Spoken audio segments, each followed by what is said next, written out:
So right now you got the single Yeah. It's like it's actually like your third single. Yeah, no, it's my third single, and yeah, it's my third single, and I've been featured on like loads of singles, but this is my third one, so I think it's definitely a good look. And from the beginning, man, we're gonna talk about it, man, because there's like sometimes when it comes to you, the criticism is that you don't put out enough music. Yeah. And we've spoken about it off mic, but on record, how do you feel about it when those criticisms come towards you, man? I'm 21, and if I'm B21 and I've put out 20 singles, are you gonna care at 28? Straight up. When I'm probably 1,000 singles deep, are you gonna care? I don't think you would. It's too sometimes you can't like overload people with music. It's too much sometimes. It gets boring. They don't want to hear you all the time. That's why everyone cares about Yeah Now.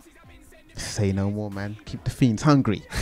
Yes. There seems like hostility between some of the new wave MCs sometimes, man. It seems like if you listen to the bars, there's some indirects happening. Yeah, now indirects happen all the time. I think I listen to people and I think people are sent like indirect to me, but all that does for me is just helps me to go home and write more bars. Sometimes I get mind block. Like I don't even want to write.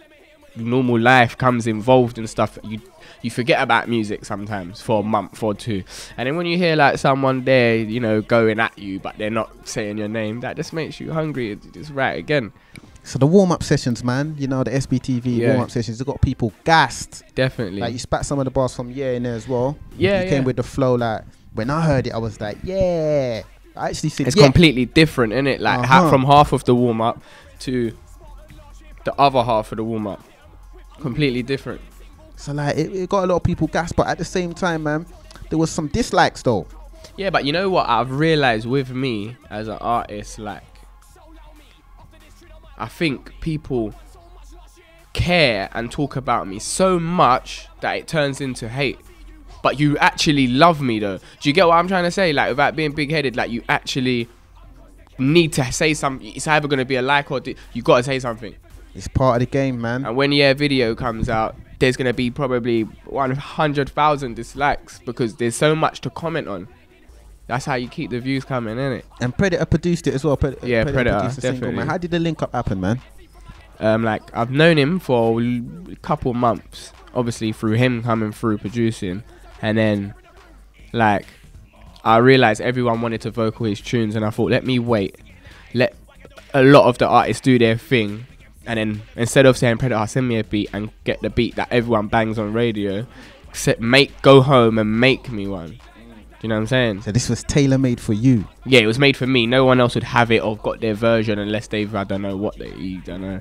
Like, you shouldn't have it.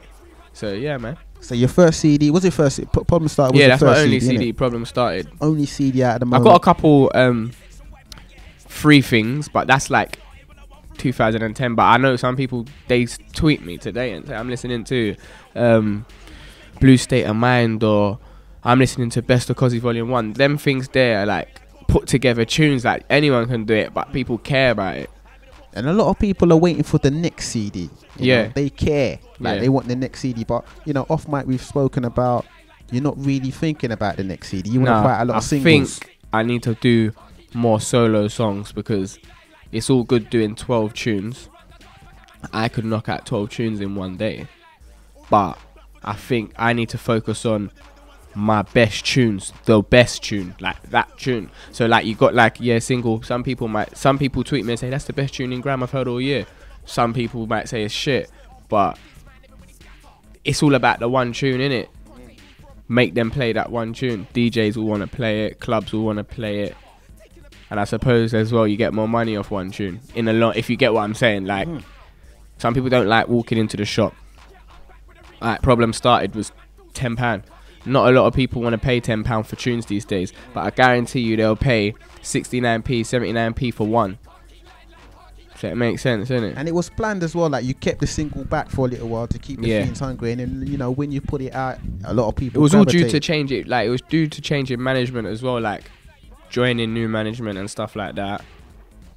And it all just fitted in. It was a bit of a rush, don't get me wrong, to get the single done, the video done, and all these things, and out on the date, like everything.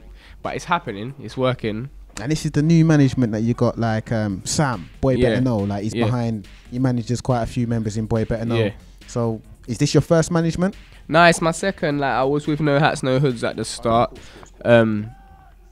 Magic. And then basically, I felt it was time to not leave you behind. Just go forward in your career, innit? He still is about. He still helps me out. Still hollers me. Still gets bookings from. You know what I mean? Like, we're still brethren. I just think it was time for me to find something that would maybe push me just that little bit further, and then maybe when it's that time 2 years down the line I might join. Do you know what I mean? You know how it works. Problem Started came out 2011. A lot of people anticipating a new CD. You're gonna have to wait for that, man. You know what I mean? So I can't lie, I think I'm gonna do it. I think I'm doing an EP. Doing an EP? I think I've been told to still. Management situation. Tell you about EP. Yeah, I'm gonna do an EP though. That I don't class it as a CD. Some people do. I just class that as 7 or 8, 6, 7, 8 tunes that you make. So your studio ethic, like, it's not a problem though. You're in the studio regular. You're recording. I think I could say like maybe the end of 2011. I was a bit lost, like, as in, what should I do now? Because I've done 2 singles, I've featured on 3 singles, I've brought out a whole CD, I've got videos on TV. What do I do now? So I thought, let me just kick back, enjoy a bit of normal life and sort of just be normal.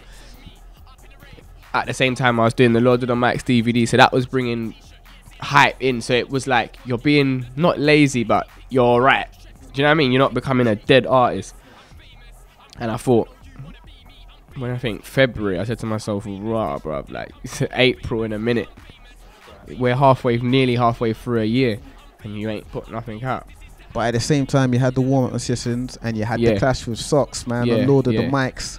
But I think that, all that there isn't work.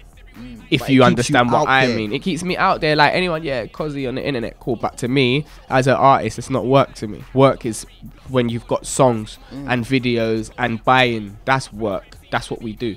So speaking of the Sock situation, man, what's the current status? Because you lot have been going around back and forth. Lord of the Mics tour, back and forth. Yeah. What's going on, man? Some people said you lost.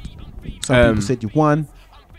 How you feeling about it? I think if you bought the DVD or if you've seen the DVD, you would know I haven't lost anything. You would know, like, let's not be silly. And I know even some of the top boys, like, I know for a fact, they thought, I don't know if Kozzie will win this one. I know this because I know how the game works. But obviously I took some good advice from my circle.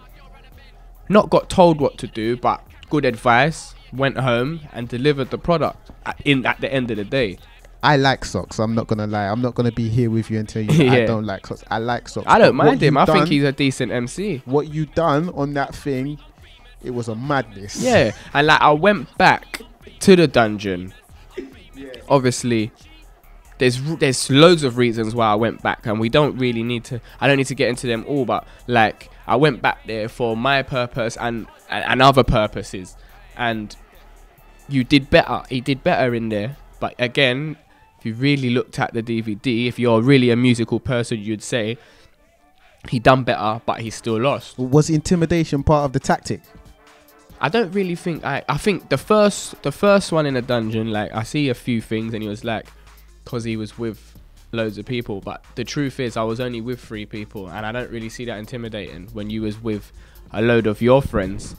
But I'm not an intimidated person. I don't get intimidated because there's 10 man outside. I'm just doing my thing. If you want to do something, then you're just gonna do it's something. They're gonna do it, innit? It's just one of them things. I'm just getting on with what I get on with.